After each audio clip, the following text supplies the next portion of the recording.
Eh bien, bonsoir à toutes et à tous, mesdames et messieurs, chers Normandes, chers Normands. C'est un vrai plaisir pour nous de vous retrouver ce soir pour notre 11e émission débat relative, cette fois-ci, à un sujet bien différent de ceux que nous avons pu aborder jusqu'ici, puisque nous allons ce soir aborder le thème de l'économie sociale et solidaire, dit ESS, qui est un sujet particulièrement important. C'est un vrai plaisir pour nous donc de vous retrouver à cette occasion avec des intervenants de qualité et une expérience aiguisée en la matière. Ils sont 5 ce soir, en ce samedi soir, donc pour venir témoigner de leur expérience, exposer les projets, également faire le bilan des actions qui ont été menées. Je vais dans quelques instants présenter nos intervenants et intervenantes. Avant de débuter, vous rappelez que ces échanges se veulent interactifs. Vous le savez, avec le contexte sanitaire dégradé, il est particulièrement compliqué pour nous de venir à votre rencontre lors de réunions publiques avec un grand nombre de personnes, et nous avons décidé avec Hervé Morin et la Normandie Conquérante de vous présenter chaque soir de désormais week-end des émissions sur des thématiques différentes, et donc ce soir l'ESS. Pour nous accompagner donc ce soir, je vais donc présenter nos intervenantes avec dans un premier temps Linda Alal. Je m'écarte. Linda Alal, donc conseillère régionale de Normandie, et également donc délégué à l'économie sociale et solidaire, qui est donc le sujet de ce soir, membre de la commission ESS à Région de France, également membre du Conseil supérieur de l'économie sociale et solidaire au titre des régions de France, et également candidate du Calvados pour la liste Normandie Conquérante menée par Hervé Morin. Bonsoir Linda. Bonsoir à tous et à toutes. Merci beaucoup Linda de nous faire l'honneur de votre présence ce soir pour donc ce nouveau débat. Je suis donc également accompagné ce soir donc pour la thématique de l'ESS avec donc Christian Sébir, 69 ans. Ce n'est pas un visage qui vous est inconnu puisqu'il est déjà intervenu sur l'un de nos précédents sujets. Christian Sébir, donc président d'Ornavic, le parc donc qui est sur les hauteurs d'Hérouville-Saint-Clair, et également donc président de Rollon, la monnaie citoyenne normande. Christian, bonsoir. Bonsoir à toutes, bonsoir à tous. Merci d'être également présent avec nous ce soir pour cette 11e émission. Je vais donc sur ma gauche désormais pour continuer la présentation de nos invités avec donc cette fois-ci Loïc Julien, 52 ans. Vous êtes directeur général Urscope et Six West, une structure donc avec 500 établissements, avec également 11 000 emplois sur 3 régions, la Bretagne, la Normandie et le Pays de la Loire, avec donc 26% des emplois total pour les 3 régions, donc en Normandie. Loïc, bonsoir. Bonsoir à toutes et à tous. Merci d'être présent avec nous Loïc. Nous allons donc continuer avec la présentation de nos intervenants. Il nous en reste à présenter avec également Fabien Achard, 44 ans, directeur général des structures ESS telles que Airpur, AFB Normandie, et également candidat du Calvados aux élections régionales de Normandie avec donc Hervé Morin. Fabien, bonsoir. Bonsoir à toutes et à tous. Merci beaucoup Fabien pour votre présence à nos côtés ce soir, et donc pour terminer avec un nouveau visage que vous connaissez, que vous avez déjà pu voir à différentes occasions sur 2 précédents débats.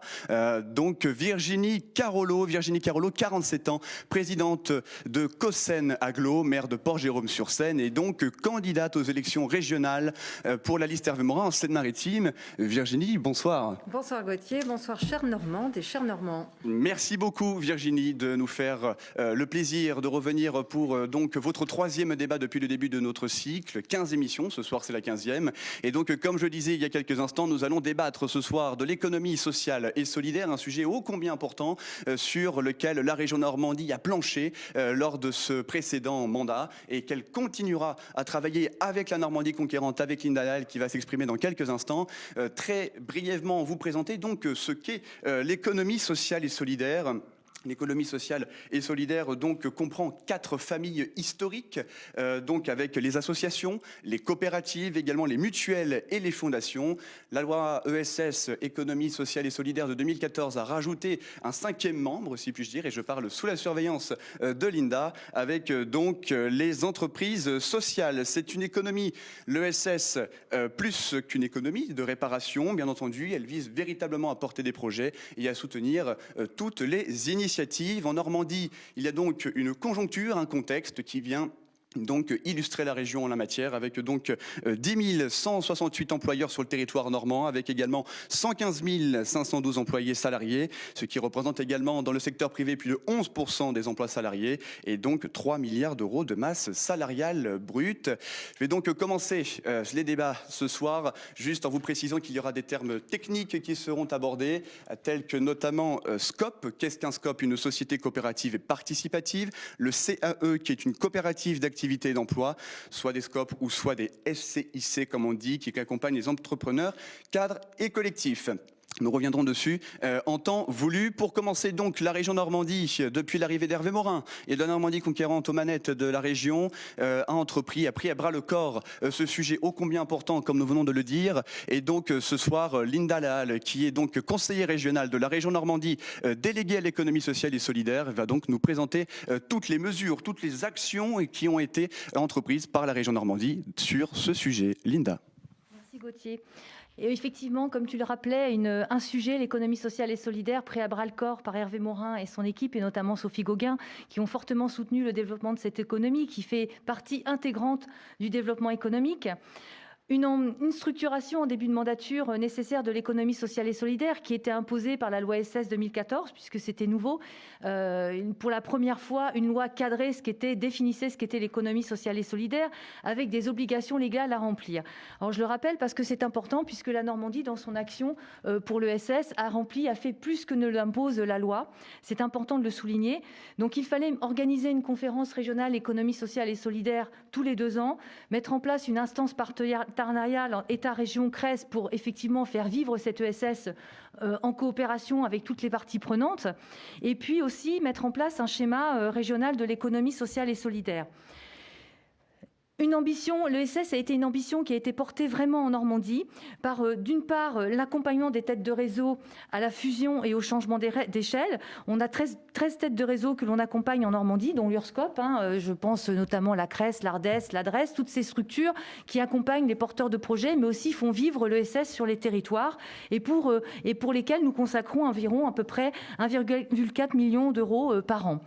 L'instance partenariale qui prépare la conférence régionale ESS annuelle a aussi été mise en place avec l'État et la CRES. Et c'est une structure dans laquelle on définit et on parle de la dynamique ESS, et notamment aussi on prépare la conférence régionale ESS que l'on a souhaité faire annuellement en Normandie. Pourquoi ? Parce que cette conférence, elle a servi à impulser une dynamique ESS, à la fois au départ de la mandature pour co-construire le schéma régional ESS, que l'on a choisi d'inclure dans le schéma régional de développement économique. Parce que l'ESS, c'est vraiment de l'économie. On voit bien par les chiffres qui ont été donnés. Et puis, c'est vraiment une composante à part entière du développement économique. Et puis, c'était cette volonté de co-construire avec les différents acteurs cette politique ESS de la région. On a aussi mis en place des accompagnements financiers parce que quand on veut développer, mettre une dynamique sur le territoire, favoriser l'émergence de projets, effectivement, il y a des outils financiers qu'il faut mettre en place. Il existait 7 dispositifs sur les 2 ex-régions. On a choisi simplifier. Ça s'est co-construit, ça s'est défini avec les acteurs de l'ESS pour avoir des outils simples qui répondent réellement à des besoins. Et ce sont 2 outils qu'on a mis en place, Émergence ESS et Émergence ESS coopérative, sachant que Émergence ESS coopérative est un outil qui est unique en France. Enfin, on doit être l'une des seules régions à avoir ce type d'outil qui permet des apports de capital dans les coopératives. Ensuite, on a souhaité faire un soutien au circuit court et à l'économie de proximité. Et pour cela, on a mis en place un outil dont vous parlera tout à l'heure Christian Sébir, qui est le Rollon, qui est une monnaie numérique, la première monnaie numérique de France. En France, c'est nous sommes la seule région en France à avoir une monnaie numérique qui favorise le commerce de proximité et les circuits courts de proximité. Nous avons aussi souhaité développer un soutien fort à l'insertion par l'activité économique que représente Fabien qui est à côté de moi. Et donc, je vais vous donner quelques chiffres. L'ESS, c'est chaque année environ 2,8 millions d'euros de budget consacré à l'ESS. À peu près 123 porteurs de projets qui sont accompagnés via un dispositif qui s'appelle aussi, si je monte la boîte, qui est un dispositif à part et pour lequel nous consacrons environ 300-350 000 euros par an. Des projets, environ 32 projets accompagnés au titre des aides directes. Et puis aussi les têtes de réseau dont j'ai parlé tout à l'heure. Il y a eu une crise qui est arrivée, une crise très particulière, qui est la crise Covid. Et là encore, les acteurs de l'ESS ont très vite réagi avec les territoires que représente Virginie à mes côtés, parce que tout seul, on ne fait rien. L'ESS, la spécificité de l'ESS, c'est de faire ensemble. Alors, on va parfois un peu moins vite, mais en tout cas, comme le dit l'adage, on va en tout cas plus loin ensemble, parce que l'ESS, c'est à la fois aller travailler avec les têtes de réseau, travailler avec les porteurs de projets pour aller les accompagner dans leurs projets, mais aussi aller sourcer les projets, et travailler aussi avec les collectivités pour avoir cette dynamique à la fois descendante et ascendante, et c'est un écosystème qui fonctionne très bien. Et donc, dès la crise, dès mars 2019, il y a eu cette fameuse crise Covid. Nous avons mis en place des webinaires pour avoir un lien très direct avec à la fois nos têtes de réseau, mais aussi les territoires, pour savoir comment ça se passait par les territoires et comment on pouvait accompagner les structures qui étaient en souffrance, et aussi anticiper cette fameuse reprise qui aurait lieu à un moment donné. Donc nous avons mis en place aussi, avec ce qui remontait, des aides à la trésorerie et des accompagnements à la carte, et on a mis en place un fameux DASES, c'est-à-dire un dispositif d'accompagnement des structures de l'ESS, qui représente 80 000 € qui ont été financés par la région Normandie, et aussi un prêt relève solidaire qui a été une levée de fonds avec les EPCI, avec les intercommunalités, qui représente une vraie levée de fonds globale avec la région, les intercommunalités et la Banque des Territoires aussi, qui a dû abonder au dispositif d'environ 1 075 000 €. L'idée, c'était de renforcer l'écosystème ESS aussi pour relancer par l'accompagnement à la création d'activités et la mobilisation aussi des fonds européens qui étaient dédiés pour ces outils financés. Et donc la région, qui est autorité de gestion des fonds européens, a travaillé pour mobiliser via React-EU 2 millions d'euros pour justement abonder les dispositifs ESS, notamment les dispositifs de France Active Normandie.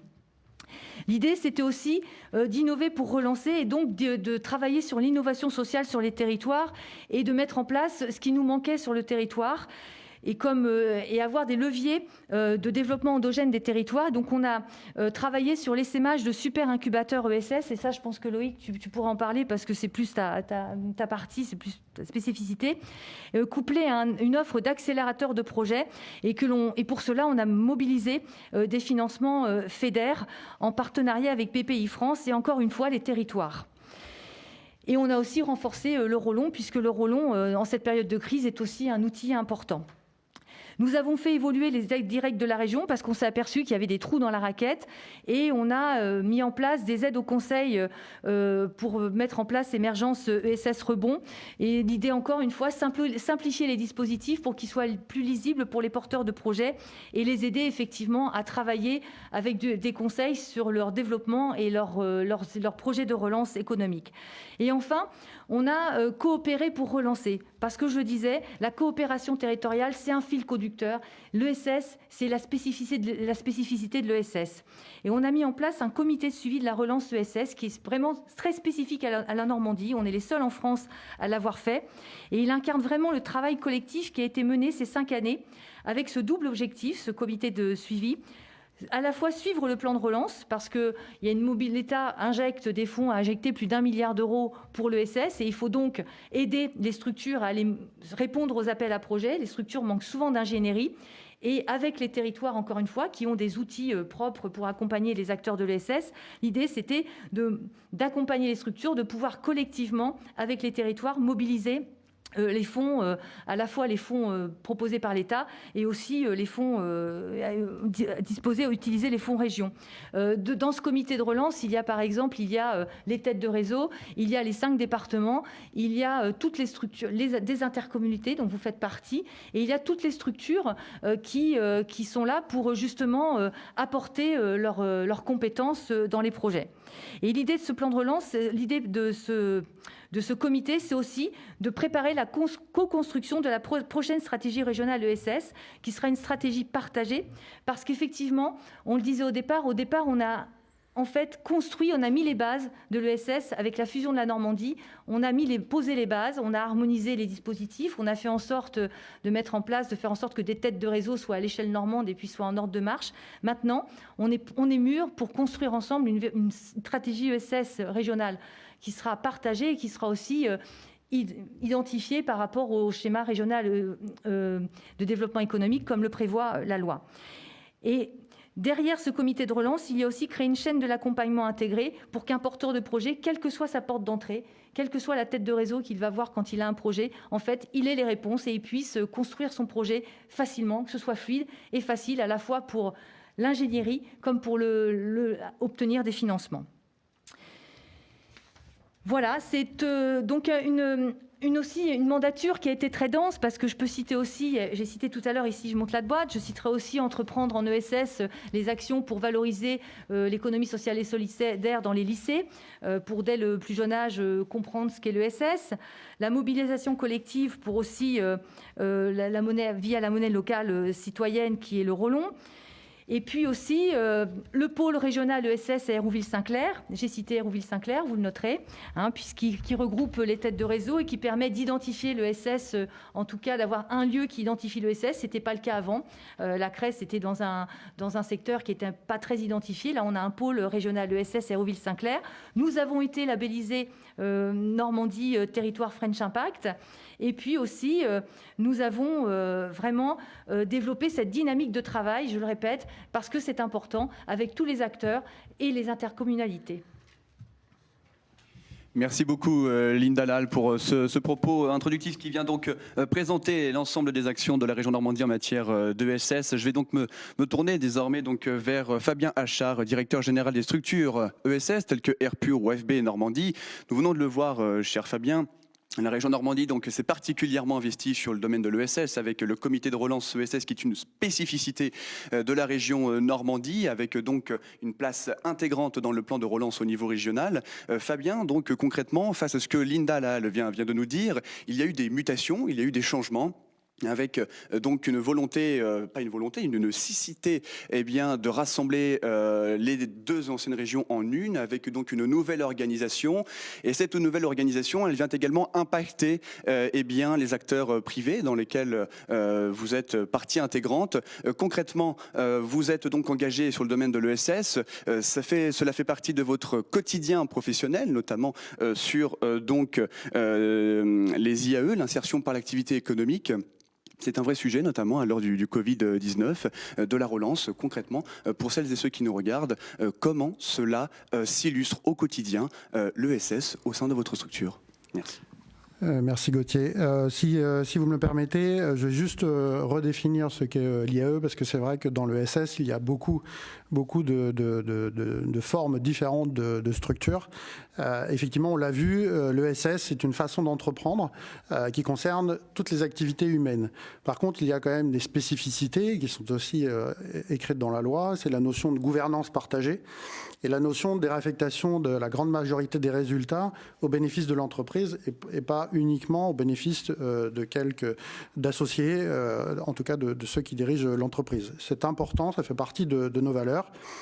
La loi indique également que l'entreprise doit respecter au maximum des grands principes, que sont l'équité, la parité, la démocratie ou la diversité. C'est ce qui fait aussi la particularité de l'ESS. Effectivement, on retrouve beaucoup de statuts juridiques et de régimes fiscaux différents. Vous pouvez avoir aussi bien des SAS comme des associations qui font partie de cette ESS, comme des structures qui sont fiscalisées et d'autres qui ne le sont pas. D'où aujourd'hui, c'est vrai que beaucoup de personnes me disent mais l'ESS c'est très large, c'est très étendu et on ne s'y retrouve pas forcément tout le temps. Et dans cette grande famille de l'ESS, il y a l'IAE. Alors l'IAE, l'insertion par l'activité économique, c'est un champ à part entière qui est aidé et qui est agréé par l'État. Il faut aussi le souligner. Nous sommes agréés et aidés par l'État pour accompagner pendant 2 ans maximum des chômeurs de longue durée qui présentent des freins à l'emploi. Soit des non-diplômés, des personnes qui ont peu d'expérience, des personnes qui sont touchées par le surendettement, qui ont des problèmes de mobilité, de l'addiction, le refus de l'autorité, des personnes qui ont fait un passage en prison, la non-maîtrise également de la langue française, voire des analphabètes pour certains. Notre objectif, c'est bien que toutes ces personnes retrouvent le chemin de l'emploi durable grâce à ce dispositif de l'IAE, financé effectivement par l'État à hauteur, en fonction des structures, hein, ça peut aller de 19%, enfin 20% jusqu'à 30 à 40%. Mais il y a un modèle économique quand même derrière.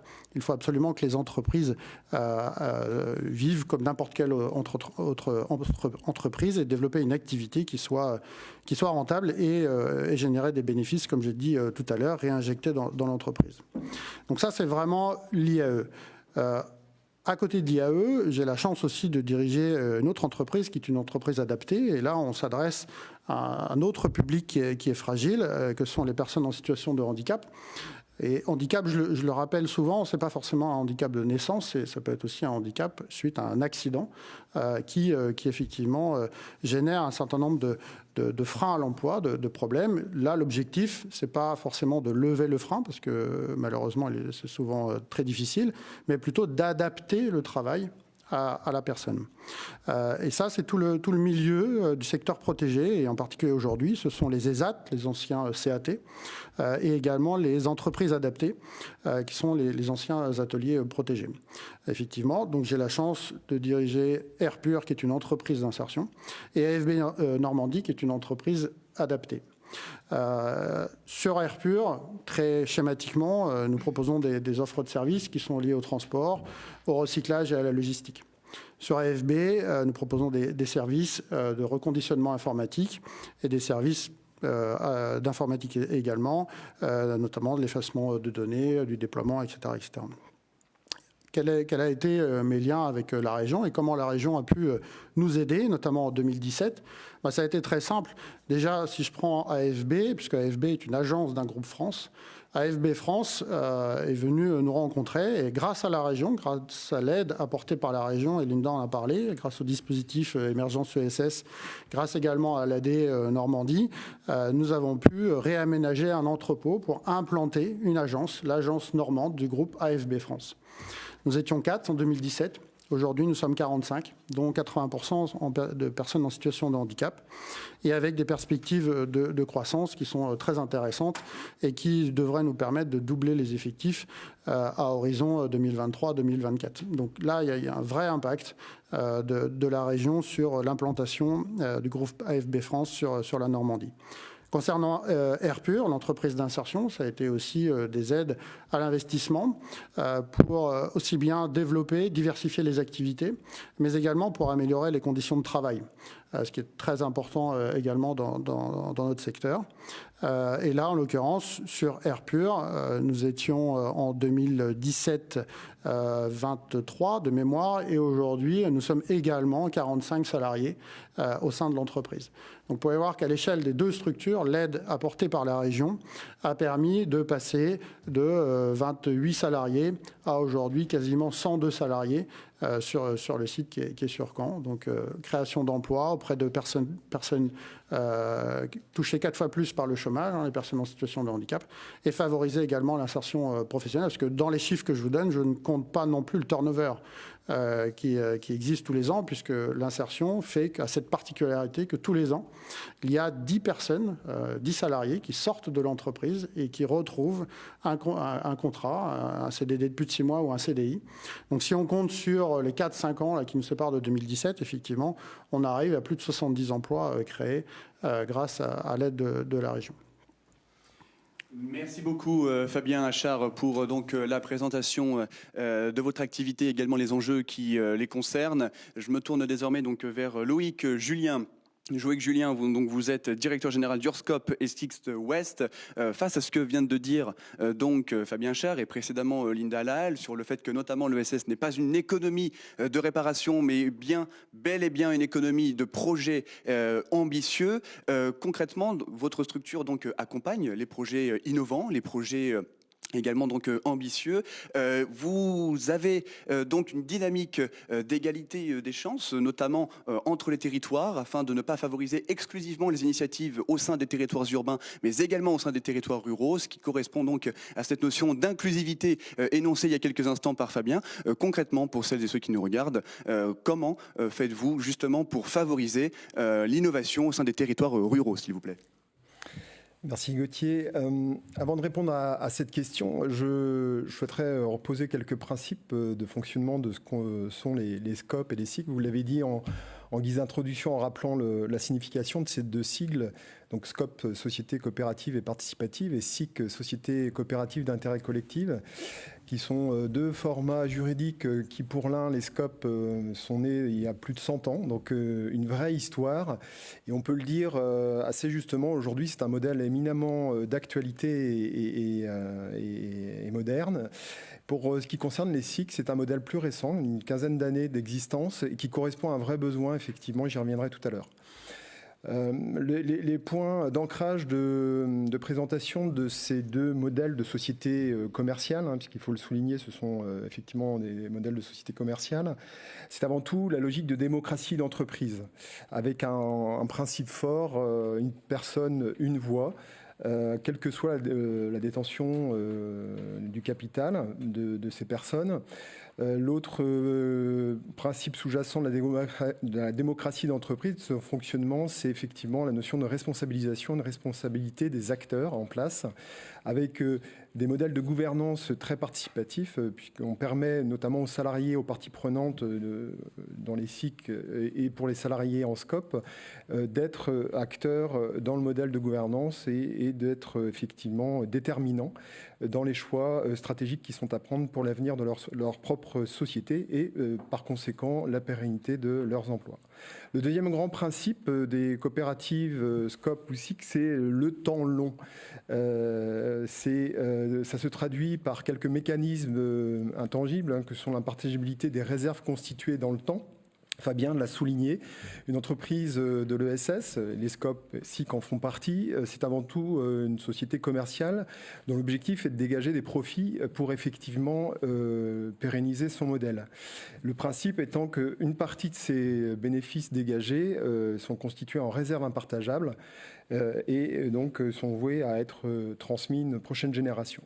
Toujours sur cette question du temps long, un principe fort du fonctionnement d'une SIC ou d'une SCOP, c'est de pouvoir valoriser le travail, le savoir-faire, qu'il soit intellectuel ou de main-d'œuvre.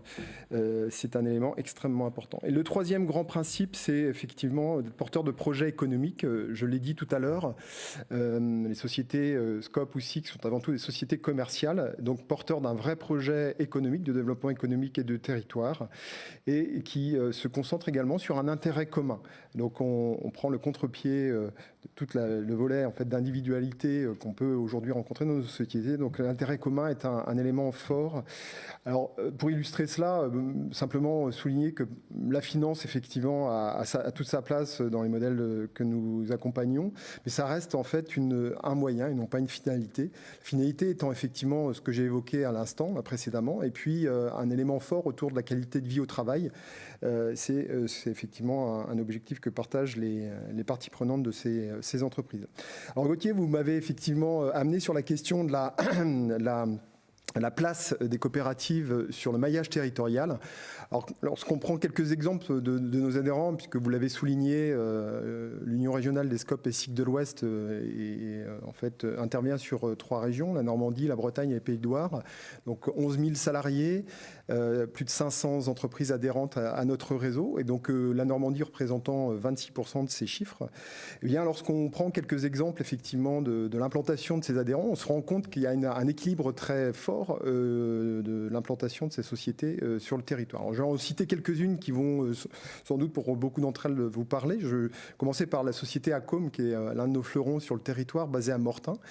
Société qui compte une SCOP, qui a plus de 85 ans d'existence et qui compte aujourd'hui 2000 salariés, dont la moitié basée à Mortain, site industriel important.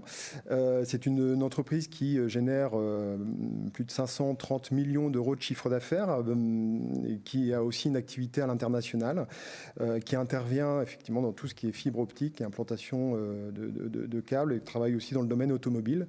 Donc vous voyez à travers cet exemple-là, une société donc, qui s'est durée dans le temps, je l'illustre par l'exemple, et qui a pour vocation de permettre aux salariés de travailler effectivement localement. Et on a aussi pour habitude de dire que ces emplois sont non délocalisables, puisque les centres de décision sont aussi pilotés par les salariés eux-mêmes. Autre exemple illustratif de ce maillage territorial, je parlerai de la CMEG, qui est une entreprise qui a été fondée dans les années 50, basée en périphérie de Caen, dont le siège est basé en périphérie de Caen, qui compte aujourd'hui 180 salariés, une entreprise du bâtiment, et qui, par exemple, aujourd'hui construit le pôle de santé Albert Ier à Caen, donc une entreprise d'une belle envergure, avec là aussi métier traditionnel. J'ai cité l'industrie via Acom, on est sur le métier du bâtiment avec CMEG.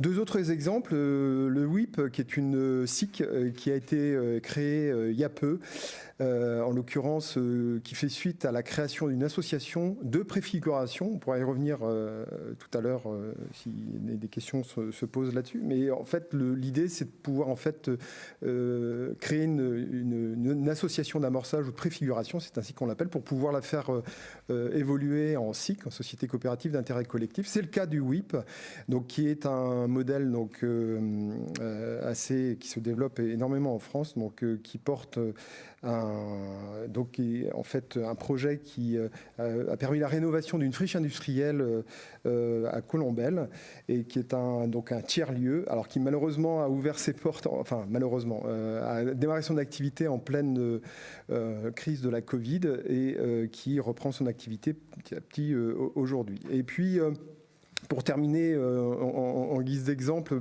pour revenir sur cette question de la présence sur les territoires, très récemment a été créé également un centre de santé à Cherbourg, donc sous forme de cycle là aussi. Donc l'idée d'origine, c'était de permettre à des professionnels de santé de se regrouper dans un seul et même lieu, en l'occurrence dans le centre de Cherbourg, pour permettre d'apporter auprès de la population un vrai service de santé en coopérative. Et aujourd'hui, le projet est tellement bien lancé que le collectif constitué aujourd'hui de 8 personnes envisage d'embaucher prochainement deux nouveaux médecins, donc d'ailleurs qui reviennent sur les territoires normands. Donc preuve que le modèle coopératif, effectivement, a tout son rôle à jouer dans le développement des territoires. Merci beaucoup Loïc Julien pour ces explications, pour ces approfondissements. Nous voyons à quel point dans le secteur privé et sur l'ensemble du territoire, l'économie sociale et solidaire joue un rôle particulièrement important. Et c'est en ce sens, en parlant de collectivité territoriale et de territoire, que je vais me tourner désormais donc vers Virginie Carollo, présidente de COSEN Agglo. Virginie, votre territoire situé en Seine-Maritime est particulièrement sensible à la question de l'ESS. C'est même un enjeu fondamental au niveau de l'économie, avec près de 1500 salariés. Vous avez entrepris au sein de votre intercommunalité en 2006, lorsque cela se nommait CVS et aujourd'hui donc COSEN Agglo, donc une démarche entreprendre en coopérant, qui consistait à identifier des niches d'activités non délocalisables dans le cadre de l'ESS, à l'image du textile. Et je veux saluer notamment les bénévoles du Fil de la Mémoire à Volbec. Virginie Carollo, face à l'enjeu de l'ESS.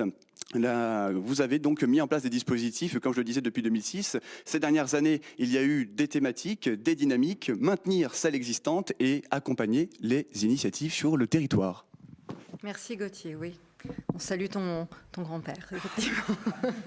Fil de la main. Mais nos couturières du territoire issues de l'ESS ont aussi fait tous les masques pendant cette crise sanitaire et continuent à le faire. Elles se sont trouvées un modèle économique qui les rend rentables. Et c'est ça aussi qui est intéressant. Notre territoire engagé depuis plus de 15 ans dans l'ESS, et je tiens à saluer Marie Loison, que connaît bien Linda, qui porte ça à bout de bras depuis des années. On a été un des premiers territoires, et je commencerai par là, à mettre le monde économique, de l'inciter à travailler sur l'insertion, et on a mis en place, il y a plus de 15 ans, une clause d'insertion dans les marchés publics. Ça nous a permis aussi de toucher 200 entreprises du territoire. Il y en a qui sont spécifiquement sur l'ESS, des associations, des scopes que vous avez évoqués, mais il y a aussi des entreprises, je dirais d'économie tout à fait classique, qui ont participé à l'effort de l'ESS sur le territoire avec cette clause d'insertion. C'est des heures imposées par chantier, derrière des CDD, des CDI, pour trouver de l'emploi sur le territoire. Sur la démarche Entreprendre en coopérant, on avait testé plusieurs filières, la filière électrique, la filière bois, la filière textile. Et nous nous sommes concentrés sur la filière textile en recyclage, récupérer du textile, d'ailleurs trié après sur Caen pour pouvoir en refaire de nouvelles matières. Et nous avons constaté comme ça, pu créer un pôle qui s'étoffe aujourd'hui avec un maraîchage bio. Alors là où c'est important, je pense, c'est qu'on s'est aperçu que les politiques, et je l'entendais de la part de Loïc et Fabien, on s'aperçoit que les politiques de l'ESS, elles sont particulièrement concentrées sur les enjeux d'aujourd'hui. Le recyclage, le réemploi. Pour nous, ça a été vraiment un élément fondateur de l'économie sociale et solidaire. Le maraîchage bio, les filières courtes. Tout ce qui est aussi énergie renouvelable. Et les entreprises qui gravitent autour de l'ESS sur notre territoire sont autour de ces sujets majeurs. Un maraîchage bio, demain, dans notre projet financé par la région, puisque d'un pôle où il y avait le tissu, maintenant c'est un bâtiment de plus de 2 millions d'euros financé en partie par la région pour accueillir des entreprises, ce qu'on appelle solidaires et écologiques. Donc les masques se feront là, la ressourcerie qui traite 500 tonnes par an d'objets sur le territoire et qui emploie aujourd'hui 80 personnes. C'est quand même important. On est parti de zéro. À peu près en 2010, le temps de monter la filière. Aujourd'hui, c'est 80 personnes, plus le travail et la collaboration qui se fait avec Emmaüs, avec aussi les autres entreprises qui récupèrent les déchetteries sur le territoire, qui récupèrent les objets qui sont revendus aussi. Un autre projet qui avait été lancé au moment de DEC, c'est le garage solidaire. Permettre à double titre d'avoir des gens qui se forment en mécanique, mais qui puissent aussi avoir accès à des véhicules, des véhicules qui sont donnés par les collectivités et les entreprises, qui sont réparés dans le garage solidaire. Donc c'est un outil de formation et qui sont aussi prêtés ensuite ou loués à des personnes qui ont des soucis de mobilité. Hier des voitures, demain des scooters, après-demain, et ils sont commandés des vélos électriques pour permettre à chacun de se déplacer sur le territoire et que la mobilité ne soit jamais un frein au retour à l'emploi. Je suis particulièrement fière quand même du maraîchage bio parce qu'on l'a installé à Port-Jérôme-sur-Seine. Alors pour ceux qui connaissent, on est à côté d'une raffinerie ExxonMobil. On a été labellisé maraîchage biologique et ça c'est important. Ça permet aussi, grâce à l'économie sociale et solidaire, de changer l'image des territoires comme le nôtre. Et puis derrière, on y associe une légumerie puisqu'on s'est aperçu qu'on fournissait les collèges, les écoles, les restaurateurs du coin, qu'il a fallu monter en puissance puisqu'aujourd'hui on va passer sur 4 hectares de maraîchage. Et derrière, on va aussi former sur des métiers en tension comme la restauration. On en entend un petit peu parler partout, surtout au sortir de cette crise sanitaire. La restauration, c'est avant tout des règles d'hygiène, de base, de découpage, de traitement. Et tout cet aspect-là, on a voulu le monter par une école de production au moment du confinement. Et on s'est dit, on se recentre sur l'apprentissage basique autour d'une légumerie et on se lancera dans une école de production après. Donc on essaye d'utiliser tous les outils, on les teste, on revient, on renforce. Et puis sur la partie technique, il y a ce pôle qui est en construction qui ouvrira en septembre, dans lequel on va installer, et ça c'est un peu innovant aussi, un Fab Lab. Il n'y a pas de raison que l'innovation, la technologie et la fabrication qu'on peut mettre avec des imprimantes 3D ne soient pas aussi utiles à la ressourcerie, à la légumerie ou au garage solidaire. Donc tout ça se situe dans le même centre. Le centre névralgique après de l'économie sociale et solidaire, je dirais administrative, d'accompagnement des publics, c'est la Maison des compétences qu'on a ouverte en 2010, qui accompagne 1800 jeunes, qui remet des formations sur adultes, qui peuvent être testées après dans l'entreprise d'économie sociale et solidaire et qui, par exemple, envoie tous les ans une centaine de jeunes faire les saisons, découvrir de nouveaux métiers, qui nous permettent après de poursuivre un cursus complet sur le territoire. Notre dernière étape, et ça rejoint un petit peu ce que disait Loïc, nous, alors on a un acronyme que tu n'as pas dit, c'est l'EBE, l'entreprise à but d'emploi. Colombelle connaît bien, vous avez cité Colombelle tout à l'heure sur la friche industrielle. Territoire zéro chômeur longue durée, on est le Poulidor, on est arrivé 11e. Il y avait 10 territoires en expérimentation il y a 3 ans, on était les 11e, malgré beaucoup d'efforts de territoire. CDD, les 247 demandeurs d'emploi de longue durée de la ville de Port-Jérôme-sur-Seine à retrouver un emploi avec une typologie très particulière. Qu'est-ce que vous voulez faire? Quelles sont vos compétences? Et de là, on va trouver un service, on va trouver une mission à faire qui n'est généralement pas remplie par le privé, mais qui va aider le territoire à créer de nouveaux services. Donc le BE, nouvel acronyme, c'est le projet de la mandature qui arrive avec le pôle des entreprises solidaires et écologiques, tous les métiers de restauration, école de production et légumerie, et puis continuer encore tout ce qui est réemploi, recyclage, étendre maintenant pour que les entreprises d'insertion du territoire soient partie prenante du plan climat-énergie-air territorial sur les énergies renouvelables. Et il y a beaucoup de technicités qui se font. Un dernier volet, et je salue tout le travail de Fabien là-dessus, nous aussi, on crée des projets autour des entreprises adaptées. On a un ESAT qui emploie plus de 125 personnes. On souhaite monter des entreprises adaptées autour du pressing, autour de différents métiers de conciergerie, puisqu'on s'est aperçu que pour qu'un territoire comme le nôtre, pour que la ruralité vive, il faut pouvoir apporter les services aux portes des salariés. Donc, dans le cadre d'une conciergerie, une entreprise adaptée pourra amener tous les services qui sont nécessaires et créer l'attractivité globale du territoire. Voilà un peu dessiner quelques exemples concrets d'actions sur le territoire. Merci beaucoup Virginie Carolo donc pour la présentation des actions qui ont été menées sur le territoire de Cossenaglo, montrer qu'au sein des EPCI, au sein des territoires, l'économie sociale et solidaire prend toute sa place et donc une thématique particulièrement fondamentale au développement économique. Je voulais juste très brièvement remercier toutes celles et ceux qui nous regardent, qui donc commentent ce direct. Remercier notamment donc Jean-Pierre Rollet, Steve Autrouquin, Dominique Fontaine également, donc Claire Jolivet-Servant que je salue. Salut Claire, merci à Fabien, merci Linda et merci à l'ensemble des intervenants d'être présents ce soir sur cette table ronde pour nous apporter toutes les informations sur l'économie sociale et solidaire. Remercier également Dimitri Deneuve qui vient de nous rejoindre. Salut à toi Dimitri.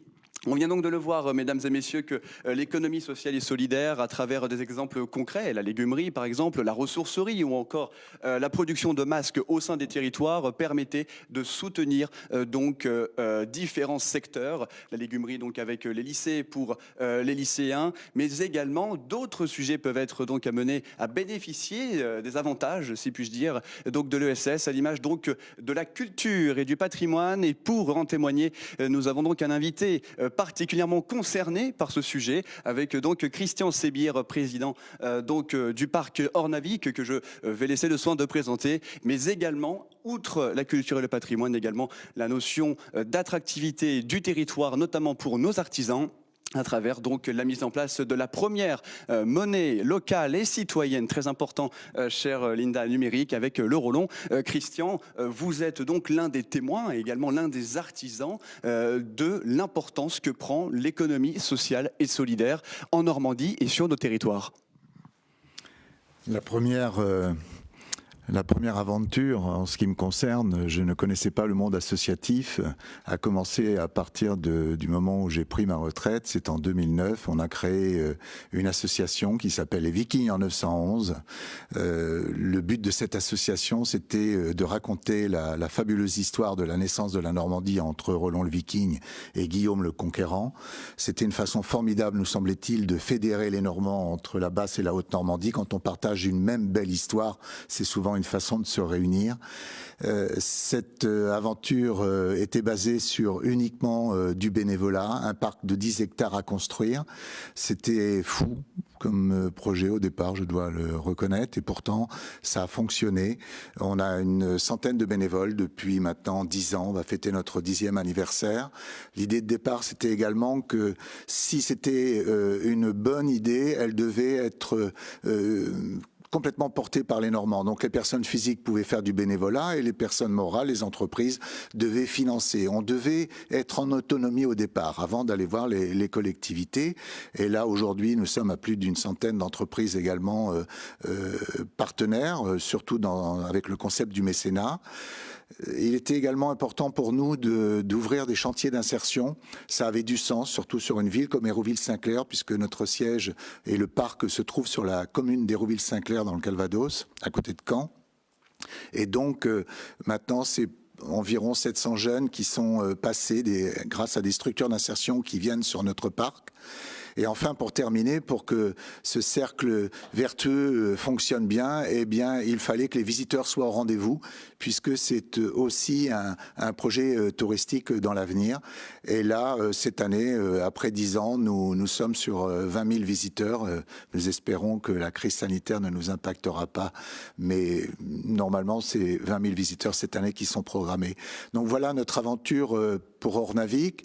En 2017, nous avons demandé à la région de nous aider et ça a été tout de suite un oui. Je dois en profiter pour remercier le président Morin et la vice-présidente Madame Poussier-Winsbach qui est responsable du tourisme. Elle s'est déplacée, elle est venue voir notre projet. Le président Morin également. On a été agréablement surpris et surtout ils nous ont aidé à monter un facite, ce qui nous a permis d'étudier notre projet de développement qui était de construire un bâtiment d'accueil en faisant le premier centre d'interprétation viking pour le sud de l'Europe. Ça fait 2 ans et demi maintenant que nous travaillons sur ce dossier. Les budgets sont bouclés et l'ouverture est programmée à Pâques 2025. Donc c'est une magnifique aventure humaine, hein, c'est d'abord une aventure humaine et donc on a été vraiment bien, oui je l'ai dit tout à l'heure, ça a été surprenant pour nous de voir avec quelle facilité on a été accompagné. Voilà. Le deuxième projet s'appelle le Relon. En novembre dernier, on m'a confié la présidence du Relon. Alors, je vais peut-être être un peu plus développer un peu plus pour le Relon parce que je crois que c'est nécessaire. Très souvent, quand mes amis me demandent mais qu'est-ce que tu fais avec le Relon, qu'est-ce qui se passe, pourquoi tu es arrivé dans cette aventure, eh bien, je crois que vous tous vous posez peut-être la même question. Alors, d'abord, l'aventure commence quand ? En 2018. Elle commence comment ? Avec la volonté du président de région. La volonté du président de région, je vais le citer d'ailleurs, ça sera beaucoup mieux. Disait à l'époque, on est en mars 2018, opportunité formidable pour valoriser la culture normande et de renforcer les liens entre les différents acteurs du territoire, associant les citoyens, les entreprises, les associations et les collectivités à un projet économique et social fondé sur des principes et des valeurs communs. C'est un beau programme. En quoi cette démarche est éthique et solidaire ? On peut se poser la question. Il existe le Relon, pourquoi faire une autre monnaie ? Je ne comprends pas bien.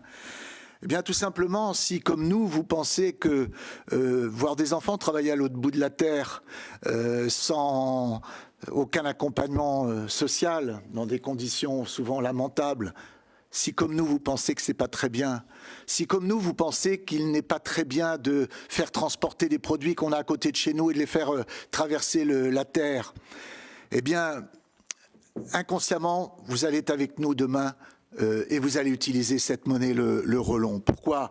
Parce que cette monnaie locale, elle crée du lien entre les habitants. Elle favorise les attitudes écologiques. Elle réoriente les échanges vers des consommations respectueuses de l'environnement et des droits sociaux au sein de l'économie locale. Pourquoi ? C'est simple. À partir du moment où on partage une même monnaie, ce sont des échanges. Je vais prendre un exemple. Quand vous venez sur le parc Cornavic, vous pouvez payer avec du Relon. Et vous savez que, ou vous ne savez peut-être pas, mais quand vous payez avec du Relon, vous avez un cashback de 5% systématiquement. C'est-à-dire que quand vous chargez 100 € et que vous les transformez en Relon, systématiquement, vous allez avoir 105 Relons sur votre compte. Alors souvent on me dit, mais je vais les dépenser où ces Relons ? Alors, en bon ancien commerçant que je suis, je dis vous allez à la crêperie. Si vous êtes parisien ou ailleurs, puisque ce sont des visiteurs, vous pouvez aller à la crêperie, mais vous pouvez aller aussi sur tout le territoire normand.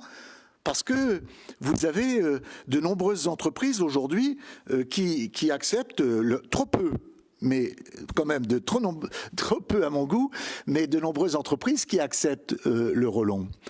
Et bien évidemment, on va payer les crêpes, mais nous, comment on va dépenser nos Relons demain ? Eh bien, on va voir un producteur qui se trouve dans la plaine de Caen. Tout ça, c'est du réel. Hein, c'est chez Thibault et Caro.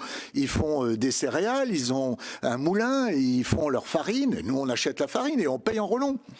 Et ainsi de suite. Et donc, on a une véritable économie qui favorise l'emploi, mais d'une façon vraiment concrète. On n'est pas dans des grandes idées fumeuses. On est vraiment dans le concret. Alors maintenant, la difficulté du Relon, elle est simple. Il faut absolument que cet outil qui a été mis en place par notre association, qui s'appelle l'Association de la monnaie normande citoyenne, il faut absolument que sur le territoire, vous preniez conscience que quand les valeurs que je viens de citer, vous les partagez, eh bien, appelez-nous. demandez-nous de venir.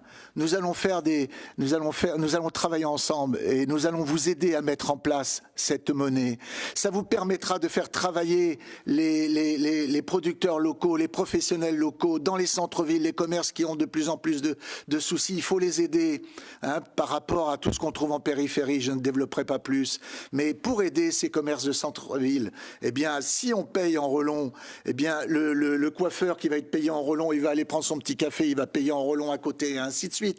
C'est ça qu'on peut faire avec le relon. Je trouve que le président Morin, quand il a lancé ça, c'était un peu visionnaire, c'était peut-être, si vous me passez l'expression, un petit peu gonflé, mais je trouve que c'est formidable parce que il a quitté un peu sa zone de confort et on a vraiment quelque chose de formidable à faire ensemble. Croyez-le bien. Alors maintenant. C'est bien, c'est des discours ce que je suis en train de vous dire là, mais quel impact sur le passé là? Qu'est-ce qui s'est passé malgré tout depuis un peu plus de 2 ans sur cet exemple que je suis en train de donner du relon? D'abord, il y a 10 € qui ont été 10 relons qui sont donnés par an sur les comptes des Normands de 18 à 26 ans, et ça c'est depuis juin 2019, via la région, bien évidemment, qui finance cela. Ça veut dire que tous les jeunes de 18 à 26 ans se voient la possibilité de charger 10 relons sur leur compte, et bien évidemment, ils vont aller les dépenser ici pour acheter des livres, si ce sont des étudiants, ici pour aller visiter Ornavik ou un autre site culturel. Donc on est vraiment dans du concret. Ensuite, pour faire une relance économique, il y a eu également des jeux l'année dernière, il y a eu également des jeux concours comme ceux qui ont été réalisés en fin d'année, où vous pouviez gagner 50 à 100 relons. Là, encore une fois, c'est une façon d'orienter le consommateur vers nos commerçants, vers les entreprises normandes. Si on avait donné la même chose en euros, vous voyez bien ce qui serait passé. Si je suis content, on m'a donné de l'euro parce que on avait besoin de faire une relance économique, mais rien n'empêche d'aller dépenser 7 € en Tunisie, où j'ai rien contre l'étranger, mais on pourrait dire ou Amazon, voilà, très bien. Alors oui, vous avez raison. Et là, ben non, vous allez vers les producteurs locaux, pardon, et puis vers le commerce également local. Donc voilà, ça c'est du concret. Mais encore une fois, nous sommes en train de travailler depuis donc novembre. Là, on a vraiment une bonne équipe là qui reprend ce relon. D'abord a été lancé le Rendez-vous des Normands. Le Rendez-vous des Normands, je vous en supplie, allez voir au Rendez-vous des Normands. C'est facile à aller voir. C'est un annuaire qui va vous permettre très confortablement à partir de chez vous de découvrir quels sont les producteurs qui sont souvent à côté de chez vous, mais que vous ne connaissez pas. Soit qui vont vous permettre soit qui ont une place de marché. Nous allons développer les places de marché dans les mois qui viennent. Donc ça permettra de chez vous de pouvoir commander à un producteur de viande ou à un producteur maraîcher, etc., et de vous faire livrer. Donc ça aussi, c'est le travail qu'on va faire dans les années qui vont venir au niveau de notre structure, avec la région, bien évidemment. Enfin, pour terminer, 3 points, une charte que nous sommes en train de revoir, qui est signée par les professionnels, parce que je vous ai dit tout à l'heure qu'on portait des objectifs extrêmement importants, créer du lien, l'écologie, le développement durable et tout. Il faut bien vérifier que nos professionnels qui nous rejoignent sont bien dans cet état d'esprit. Donc ils signent une charte. Et puis pour terminer, encore une fois, ça sera juste un appel. N'hésitez pas à nous appeler. Peut-être que pour vous, c'est flou. Alors, pardonnez-nous si on ne réagit pas toujours au quart de tour. Nous sommes 2. Enfin, il y a 2 salariés dans cette structure. Et puis, on a 2 apprentis. Mais vous vous rendez bien compte que pour 3,5 millions d'habitants, comme l'a dit Linda tout à l'heure, c'est la seule région en France qui a eu cette ambition. Et Les débuts, ne le cachons pas, sont difficiles, mais c'est une excellente idée. Alors pourquoi c'est une excellente idée? On pourrait dire oui, mais on le faisait dans certaines villes, on connaît des villes où ça s'est fait. Mais pourquoi c'est une excellente idée? Parce que les charges, qui sont les grosses charges pour une monnaie locale, eh bien, c'est ce qui est numérique aujourd'hui, c'est d'être très professionnel sur cette partie technologique, car on utilise notre smartphone pour payer, n'est-ce pas? Eh bien, si vous le faites au niveau d'une ville, les charges sont vraiment très lourdes. Alors que quand vous le faites au niveau d'une région, on va pouvoir se professionnaliser, on va pouvoir répartir toutes ces charges, tous ces frais sur toutes les villes concernées, sur toutes les zones concernées, et ça va réduire considérablement les charges. Et enfin, j'en terminerai, oui, je vois que le maître du temps me fait signe, eh bien, et enfin, ça permet, quand vous êtes un commerçant à Rouen et que vous voulez aller à Cabourg passer le week-end sur la plage, eh bien, d'aller prendre une crêpe ou d'aller au restaurant et de pouvoir payer en relon. Voilà, c'est aussi ça l'avantage, c'est toute une région qui accepte cette monnaie. Merci à tous. Merci beaucoup Christian Sébir pour la présentation donc de cette monnaie normande citoyenne, le Rollon, et également pour l'aventure Ornavic qui a donc été avec brio présentée et lancée, qui ne demande plus qu'à se développer. Vous avez mentionné différentes choses, différents éléments particulièrement importants, la notion de proximité, de capter, de circuit court. Je me tourne donc, je me décale donc vers Linda Lahalle, donc conseillère régionale de Normandie, déléguée à l'économie sociale et solidaire. Nous avons connu une période, et nous continuons à la suivre, mais moindre heureusement, une période particulièrement dégradée au niveau sanitaire, mais surtout et aussi économique. La région a donc mis en place, vous l'avez mentionné et présenté tout à l'heure, un plan de relance dans lequel l'économie sociale et solidaire faisait partie. Ce Rollon, cette monnaie locale qui a donc été lancée, qui est encore une fois, il faut le préciser, il faut bien appuyer dessus, est une initiative normande. Comment renforcer le développement de cette monnaie? Comment parvenir à toucher davantage de commerçants et en particulier d'artisans à une époque, à un moment où ils en ont besoin? Alors je dirais que je vais répondre, mais c'est peut-être plus, je vais passer très vite la parole à Christian Sébir, parce que c'est le président du Rollon, donc c'est lui qui sait comment on renforce. Mais c'est un soutien fort de la région déjà au Rollon. On a injecté du Rollon à l'automne, on a injecté du Rollon dans l'économie pour justement soutenir cette monnaie et puis aussi soutenir l'économie normande.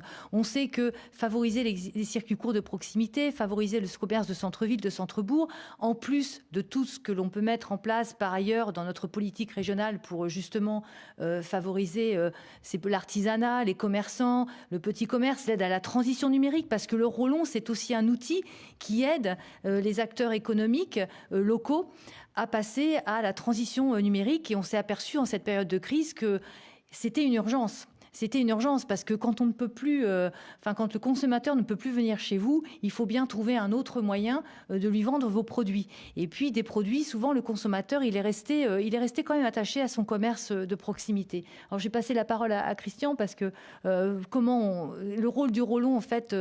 Dans cette crise, c'est surtout toi. Et comment on peut développer le Rollon auprès du petit commerce? C'est un plan de développement que tu as mis en place dans l'association. L'idée pour développer le Rollon, c'est de repartir du terrain. Donc là, on est en train de tester sur Caen, parce que pour des raisons pratiques, hein, tout simplement, c'est la ville où je suis. Et nous faisons des réunions avec les commerçants qui utilisent déjà le Rollon, parce qu'il n'y a pas de meilleurs ambassadeurs que ceux qui utilisent déjà le Rollon et qui en ont compris les avantages et qui s'aperçoivent que ça fonctionne.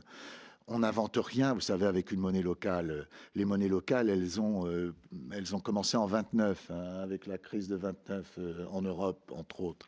Donc, il faut travailler simplement avec les personnes concernées. Donc, c'est pour ça que j'ai fait un appel tout à l'heure. Si vous êtes des producteurs, des artisans, des commerçants, et que vous ressentez le besoin que l'on vienne vous aider, nous sommes là pour ça. On vous donnera la marche à suivre, mais tout repart du terrain. Nous ne pourrons... En fait, l'association et la région a fait un outil. C'est tout. Maintenant, c'est vraiment les Normands qui doivent s'emparer de cet outil. C'est un outil formidable qui donne des tas de possibilités, comme on l'a déjà dit tout à l'heure, pour dynamiser l'économie locale, pour dynamiser les valeurs liées au développement durable. Donc, il faut impérativement partir du terrain. Voilà, ça c'est une recette. Et bien évidemment, les réseaux nous permettent d'avancer. Une petite précision également pour demain, on a demandé à la région de faire une assistance à maîtrise d'ouvrage pour avoir la certitude de pouvoir proposer aux collectivités d'encaisser et de décaisser du relon. Voilà, parce que on a le SCO au Pays Basque, qui est un bel exemple et qui avait commencé à Bayonne il y a plus de 3 ans de cela.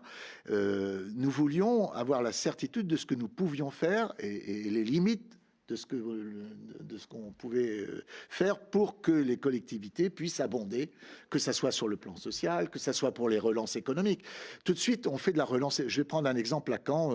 Je suis au bureau de l'Office du tourisme de Caen-la-Mer. Le bureau, enfin le président, l'association, a décidé de faire un plan de relance avec 3 000 €. Aujourd'hui, on fait des chèques. On fait des chèques. C'est pas vraiment lié au développement durable. On va faire plein de chèques en papier. Mes amis vont pas aimer ce que je dis, mais on fait plein de chèques en papier qui vont terminer une fois dans une poubelle, quoi. Alors qu'en réalité, aujourd'hui, on pourrait avoir une traçabilité, on peut sélectionner, on peut vraiment cibler ceux qui en ont besoin grâce à cet outil, le relon, cet outil numérique. Donc, on voit qu'il y a tout vraiment un avenir formidable pour ce projet, mais ça prend beaucoup de temps. Ça, c'est clair, il faut le dire, ça prend beaucoup de temps. En tout cas, Christian m'a convaincu. Donc, il va venir Super. avec le même enthousiasme Absolument. et la même pédagogie voir l'association des commerçants de Cossenaglo. Avec parce grand que plaisir. je pense que Avec grand c'est plaisir. extrêmement intéressant de développer sur un territoire, même à cette échelle-là. Convaincu. Merci. Merci beaucoup Christian, merci beaucoup Virginie Carolo également pour cette invitation face aux Normandes et Normands. L'heure passe, néanmoins il y a encore un sujet particulièrement fondamental à traiter, notamment à débattre ensemble, et notamment avec Fabien Achard et donc Loïc Julien. Justement, donc Loïc Julien, votre structure est particulièrement implantée, particulièrement dynamique sur la question de l'économie sociale et solidaire, puisque vous soutenez les projets ambitieux, mais également, notamment dans une conjoncture économique dégradée, particulièrement tendue sur le marché du travail. Vous avez notamment participé au dispositif de relocalisation, avec notamment une importance majeure pour l'économie sociale et solidaire, faisant partie intégrante donc des stratégies de développement économique. Concrètement, pour celles et ceux qui nous regardent, comment cela s'illustre, quels ont été les enjeux, et ce qui me permettra également de poser une deuxième question que je vais donc poser dès maintenant à Fabien Achard. Vous êtes également dans une dynamique de création de structures, donc 4 entreprises spécialisées dans l'économie circulaire, avec donc le reconditionnement d'appareils électroménagers, la valorisation de la coquille et Saint-Jacques, recyclage de déchets maritimes et l'upcycling des mobiliers de bureau. Concrètement, quels sont les enjeux aussi auxquels vous allez être confrontés, notamment dans une dynamique d'inclusivité sur l'ESS, avec donc une réponse première pour Loïc Julien. Merci Gauthier. Alors, pour illustrer la capacité que notre mouvement réseau a joué une carte effectivement maîtresse dans la sauvegarde des emplois, la pérennité des emplois et le développement économique d'une manière plus globale. On a un enjeu majeur qui est celui de la reprise transmission saine d'entreprises implantées localement.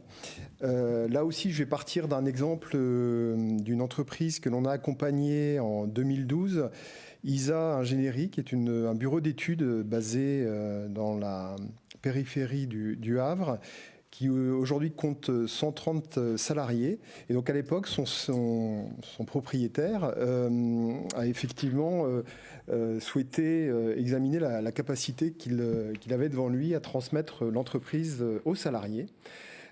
Pour des motivations qui, effectivement, à l'époque lui appartenaient, de pouvoir en fait finalement non pas vendre l'entreprise au plus offrant, mais plutôt de se dire, voilà, j'ai créé cette entreprise, je l'ai développée et je l'ai fait surtout grâce aux salariés qui m'entourent.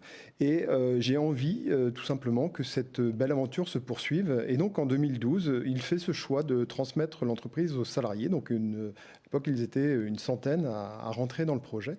Donc, sans associés, aujourd'hui, au capital de l'entreprise. Et donc, quelques années après, 8 ans se sont écoulés. Donc, c'est aujourd'hui une entreprise qui se porte très bien, qui envisage effectivement de la croissance. Et tout ça pour revenir sur cette capacité que l'on a à un moment donné à accompagner de la reprise transmission saine. Nous sommes rapprochés dernièrement de l'agence de développement Normandie et on a partagé le même constat de se dire, alors c'est pas d'aujourd'hui hein, ce chiffre que je vais livrer, mais aujourd'hui un cédant, plus d'un cédant sur deux n'a pas de solution pour sa transmission d'entreprise. Donc sachons regarder aussi cette solution de transmission en scope pour les raisons que nous avons évoquées tout à l'heure, c'est-à-dire de non-délocalisation des emplois, de pérennité d'un savoir-faire et d'un développement économique tout simplement, parce que les modèles que nous portons sont aussi faits pour se pérenniser, se développer, on l'a cité à l'international, mais pas que, et créer de l'emploi pérenne sur les territoires. Merci beaucoup. Fabien Achard, donc, sur la question de l'entrepreneuriat. Oui, effectivement, l'idée c'est que dans le cadre du projet de développement des entreprises 2021-2025, c'est toujours essayer de créer de l'emploi sur des territoires. Et c'est vrai qu'on a identifié plusieurs besoins et plusieurs territoires qui étaient très touchés par le chômage. Et effectivement, avec la Directe, avec le ministère du Travail, l'idée c'était d'essayer de cibler certains de ces territoires. Et en face, mon but, c'était de trouver des activités qui allaient pouvoir créer ces emplois sur ces territoires. Donc effectivement, tu l'as dit, il s'agit de reconditionnement d'appareils électroménagers. Donc même principe qu'AFB, hein, on reprend du gros électroménager, on les répare, on les reconditionne pour les remettre en vente. L'idée de la valorisation de la coquille Saint-Jacques, c'est effectivement répondre à un besoin de territoire qui est comment se débarrasse-t-on de ces coquilles Saint-Jacques et comment, du coup, on les valorise et on permet de réutiliser ces coquilles Saint-Jacques. Bien évidemment comme tel, on ne va pas multiplier les cendriers, surtout pour l'incendie. Hein, il s'agit surtout de broyer cette coquille et d'en faire une poudre de carbonate de calcium. Il s'agit également de recyclage de déchets maritimes. Là, j'ai en tête les filets de pêche et puis tous les déchets que peuvent produire nos chers professionnels de la mer.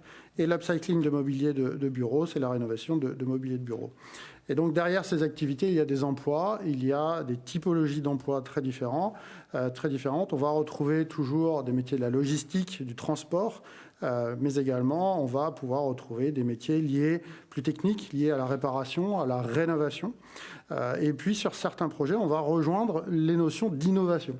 Et effectivement, là pour le coup, c'est pas une petite structure comme celle que j'ai le plaisir de diriger qui va pouvoir aller sur ces sujets-là. On travaille de concert avec des grands industriels pour essayer de mener à bien ce projet et créer ces emplois autour de ce projet.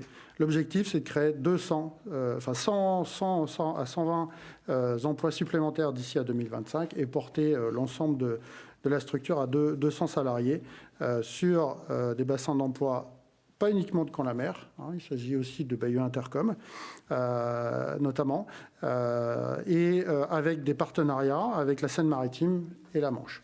Donc là, on voit bien aussi l'utilité d'essayer d'associer plusieurs acteurs pour identifier des besoins du territoire et que nous, structures d'insertion, on puisse apporter des solutions sur ces besoins.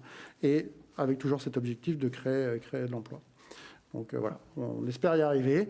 Et là, j'espère que la région va aussi nous aider comme elle a pu nous aider en 2017. Et je n'ai aucune crainte par rapport à tout cela. Et ça me permet justement de rendre hommage, si tu me le permets, Gauthier, au service de la région, au service ESS de la région, mais également à l'ADN et à Linda, chère Linda, pour pour cet accompagnement, ce travail de terrain, essayer de toujours bien comprendre le projet, le sujet, pour apporter des solutions à nos projets. Et là, pour le coup, c'est l'occasion de te remercier personnellement sur tous ces sujets-là. Voilà. Merci beaucoup Fabien pour ces propos et pour votre réponse. Merci également à celles et ceux qui nous regardent. Je salue Valérie, Annie Brunner, Marie-Madeleine Pitel, Anne-Sophie, Stéphanie Depas, également Jean-Charles Brossard, Gisèle, également Cédric Nouvelot, que nous saluons, des élus régionaux au plus près du terrain, proche de la population et des projets. Également Rodolphe Thomas, que nous saluons également. Rodolphe, tu dois être ravi. Nous avons mentionné à maintes reprises Hérouville-Saint-Clair, qui donc, Rodolphe dit, Linda et Christian, des ambassadeurs conquérants du Rollon, donc en reconnaissance du travail accompli. Saluons également Pauline, Nicole, Paul Millier ou encore Catherine Meunier. Je me tourne désormais donc, avant de donner la parole à Linda, vers Virginie Carollo. Virginie Carollo, il y a quelques instants, vous lanciez une invitation en direct à Christian Sébir en mentionnant donc les associations sur votre territoire. Donc je rappelle, l'intercommunalité Caussène-Aglo est donc un secteur particulièrement fondamental et important pour votre économie, puisque c'est le premier employeur de l'ESS sur le territoire. Il y a 160 associations qui emploient donc 1171 salariés, dont 751 dans les ETP. Donc c'est 79,9% des emplois de l'ESS à l'échelle de Caussène-Aglo. Concrètement, le monde associatif a été mis en difficulté ces derniers mois avec l'incapacité de pouvoir mener à bien donc différents projets. Vous qui êtes donc au contact au quotidien de ces acteurs, quelles sont les attentes justement pour l'après-Covid qui arrive, qui n'est plus qu'à quelques jours, et quels sont également les enjeux que vous allez relever? Clairement, on va rester dans la continuité de l'accompagnement. Je ne l'ai pas précisé tout à l'heure et c'est peut-être intéressant de le préciser maintenant. Toutes ces associations sont accompagnées maintenant par, comme pour la région l'ADN, par Caussène Développement, qui est de la SPL de développement économique. C'est un chargé de mission à temps complet, par exemple, pour territoire zéro chômeur longue durée. C'est d'autres chargés de mission sur la formation professionnelle. C'est encore d'autres chargés de mission pour trouver des marchés à ces entreprises. On parlait de modèle économique. Ce qui est important aussi, c'est de les accompagner dans la recherche de prestations. De les accompagner aussi pour convaincre les entreprises, les industriels, d'aller employer des personnes de l'insertion et de passer par ces associations. Très concrètement aussi, c'est un soutien en termes de subventions. Il ne faut pas se voiler la face. Pour faire émerger des modèles économiques viables sur un territoire ou pour peut-être intervenir dans un champ où l'économie privée n'interviendra pas parce qu'il n'y a pas de rentabilité possible, il faut bien que les collectivités participent en termes de subventions. Pour nous, c'est plus de 500 000 euros sur les 5 dernières années. C'est des mises à disposition de locaux. Et puis, la région le fait aussi, c'est une mise en lumière régulière. Faire comprendre les enjeux de l'économie sociale et solidaire, mettre en valeur ces associations, c'est organiser, durant le mois de l'ESS, des sorties, des rencontres, des films, pour pouvoir parler de ces métiers qui remplissent complètement une fonction économique sur notre territoire. Donc c'est un accompagnement au quotidien. Je recite Marie Loison et Damien Restou, je crois qu'il faut les saluer, qui a beaucoup collaboré avec Linda et qu'elle m'a demandé de saluer vraiment ce soir parce qu'elle aurait voulu être parmi nous. Mais c'est toute cette collaboration, et je crois que Linda l'a dit tout à l'heure, ce qui est essentiel, c'est ensemble. C'est le collectif. C'est coopérer, d'où les noms, l'économie sociale et solidaire, c'était la démarche entreprendre en coopérant à l'origine. C'est coopérer et puis de faire émerger des modèles qui un jour vont retomber dans l'escarcelle privée type. D'ailleurs, le BE, à la différence, peut-être pour préciser par rapport à Loïc, à la différence de l'IAE, ce sont des CDI. Donc, à la fin, il n'y a pas de fin de contrat, puisque dans une BE, ce ne sont que des CDI, donc ce sont des emplois pérennes. Et c'est bien vers ça qu'on veut tendre. C'est pérenniser ces emplois sur le territoire. Leur masse est importante, les développer encore. Et sur le BE, territoire zéro chômeur longue durée, puisque tu me parlais de nos projets, c'est plus de 150 emplois qui ont été dessinés sur des nouveaux services sur le territoire qui, dès que l'appel à projet nous permettra de rentrer dans le dispositif, sera financé par l'État pour une émergence et qui continuera sur le territoire. Merci beaucoup Virginie Carolo, pardon. Dernière donc prise de parole. Je me tourne donc vers Linda Lahalle. Linda Lahalle, donc nous l'avons vu, nous l'avons étudié, débattu durant cette table ronde numérique. L'économie sociale et solidaire est donc une partie conséquente du développement et de l'attractivité du territoire régional, avec plus de 115 000 emplois qui touchent plusieurs secteurs. Nous l'avons vu avec Christian Sébir, avec le système associatif, les structures et l'emploi, avec donc bien entendu Fabien Char et Loïc Julien, et également au sein des collectivités territoriales, et également de nouveau avec les entreprises, les associations, avec l'exemple de Virginie Carolo sur les, je voulais dire Cossenaglo sur le territoire sénomarin. Linda Lahalle, d'ici quelques jours, les régionales vont avoir lieu. Il va y avoir un renouvellement. Si la Normandie conquérante et Hervé Morin sont réélus, la dynamique engagée sur l'économie sociale et solidaire va se poursuivre. Il y aura les mêmes enjeux. Quelles sont vos volontés, vos objectifs et l'ambition de la Normandie conquérante ? Alors l'objectif, c'est de continuer cette belle dynamique que l'on a construite, co-construite, parce que je dis bien que nous avons tous besoin, vous avez bien vu que c'est dans tous les exemples qui ont été donnés là autour de cette table, c'est bien, on ne fait pas tout seul. Et en fait, les collectivités ont besoin les unes des autres, chacune dans leur domaine de compétences. Et c'était la spécificité normande dans tous les domaines d'ailleurs de compétences de la région, hein, dans l'ESS comme ailleurs, c'est vraiment de co-construire et de faire avec les différents acteurs, chacun à leur strate, à leur niveau de compétences, parce que on développe puissance 10 les projets. Alors l'idée pour la prochaine mandature, c'est effectivement de continuer cette co-construction, de continuer cette dynamique, cette fois-ci toujours avec les collectivités, parce qu'on le voit bien, l'accompagnement, c'est primordial. Pour réussir en fait les projets ESS, qui sont la plupart du temps des projets innovants, il y a l'aspect financier, il y a nos dispositifs, émergence ESS et émergence coopérative que l'on a prévu de faire évoluer. On a prévu de mettre en place des appels à projets, et ça c'est nouveau parce qu'on ne l'avait pas dans l'ancienne mandature, mais on s'est aperçu en dialoguant justement avec les différents acteurs, en travaillant avec les collectivités, qu'il y avait un besoin de développer des appels à projets avec les collectivités, justement. Et donc, on va développer ça sur la prochaine mandature. Et on voit bien que l'accompagnement financier est important, mais l'accompagnement, l'ingénierie, pour que les projets ESS réussissent, est aussi très important. Alors, il se fait, la région le fait au travers de son service ESS, et je profite aussi pour tirer mon chapeau à ce service qui m'a accompagné tout au long de la mandature et qui a effectué un travail formidable. Tu l'as souligné, Fabien, enfin... Je pense que Loïc pourrait le souligner aussi, chacun pourrait le souligner, il était facilitateur. Notre rôle de collectivité, en fait, je dis souvent, ce ne sont pas nous qui faisons. Nous avons des porteurs de projets, ils sont là. Et on est là pour être facilitateur, c'est-à-dire leur ouvrir toutes les portes nécessaires pour qu'au final, le projet réussisse. Pourquoi ? Parce que ça sert le territoire.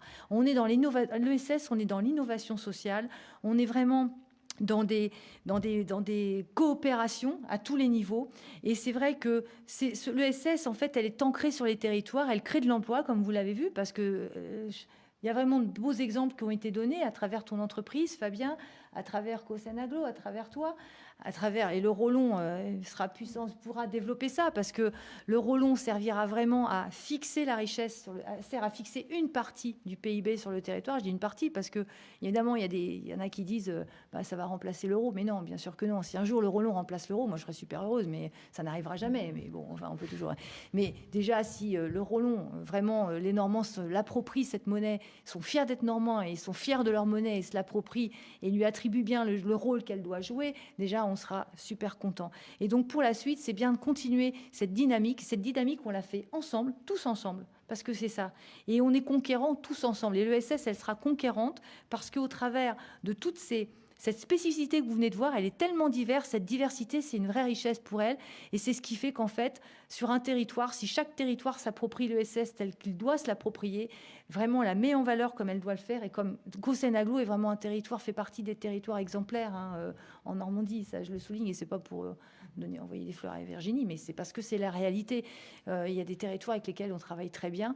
Et c'est vrai que je pourrais en citer d'autres, mais si j'en cite, je vais en oublier. Et c'est, voilà, mais vraiment, chacun a pris vraiment conscience de cette importance de l'ESS sur ce territoire, parce que l'ESS, elle est sociale, elle est solidaire, elle est innovante. Elle est au service de tous les territoires, au service de tous les Normands. Et puis, elle développe, elle participe à l'attractivité des territoires. Elle est soucieuse des responsabilités sociétales. Elle a une responsabilité sociétale. Elle crée des emplois de qualité. Et surtout, elle maintient une activité, elle participe au maintien de l'activité économique sur nos territoires. Et c'est pour ça qu'en fait, continuons à être ESS et continuons à porter cette belle économie tous ensemble. Merci beaucoup Linda Lahalle donc pour ces propos. Il est désormais plus de 20h, mesdames et messieurs. Nous avons tâché ce soir de brasser en long et en largeur ce sujet ô combien important de l'économie sociale et solidaire. Nous espérons avoir répondu à vos questions que vous vous êtes donc posées et également avoir pu apporter des précisions sur des sujets. Également donc vous remercier pour votre fidélité. Vous avez été encore ce soir au rendez-vous. Merci beaucoup donc pour votre suivi. Remercier en les représentant nos intervenantes et intervenants de ce soir avec dans un premier temps donc Linda Lahalle, conseillère régionale de Normandie, déléguée à l'économie sociale et solidaire, avec donc également membre de la commission économie sociale et solidaire aux régions de France, membre du Conseil supérieur de l'ESS au titre de région de France et également donc candidate au Calvados pour la liste portée par Hervé Morin et Sophie Gauguin pour la Normandie conquérante. Linda Lahalle, merci beaucoup pour votre disponibilité. Merci à toi Gauthier pour l'animation de cette belle table ronde. Merci beaucoup Linda. Également donc ce soir pour nous accompagner, remercier la présence donc de Christian Sebir. Christian Sebir donc président du Rollon, la monnaie citoyenne normande et également président d'Ornavik. Christian, c'était votre deuxième table ronde. Merci pour votre nouvelle venue. Merci Gauthier. Bonsoir à tous. Merci beaucoup Christian. Remercier donc, je me mets donc sur ma gauche, votre droite. Remercier Loïc Julien, donc directeur général de l'URSCOP et SCIC Ouest. Merci beaucoup Loïc pour votre disponibilité ce soir. Merci Gauthier et bonsoir à toutes et à tous. Merci beaucoup. Une nouvelle fois, remercier également pour sa disponibilité, sa présence et également son engagement puisqu'il est également candidat sur la liste du Calvados portée par Hervé Morin et Sophie Gauguin. Remercier donc naturellement Fabien Achard, directeur général de Airpur, AFB Normandie notamment. Merci Fabien pour votre venue. Merci Gauthier, bonsoir à tous. Et donc pour terminer, je reviens sur ma droite. Remercier Virginie Carolo, c'était votre troisième émission, donc je rappelle présidente de COSEN Agglo, maire de Port-Jérôme-sur-Seine et donc également candidate en Seine-Maritime pour la liste Vivre la Normandie portée par Hervé Morin et Clotilde Dier. Virginie, merci pour votre revenue. Bonsoir Gauthier, bonsoir à tous et bonsoir chers Normandes et Normands.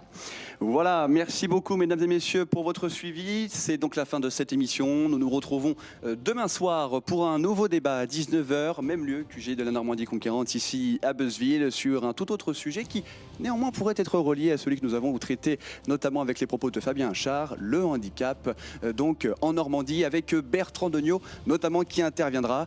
Merci pour votre suivi, on se retrouve demain et vive la Normandie. Au revoir.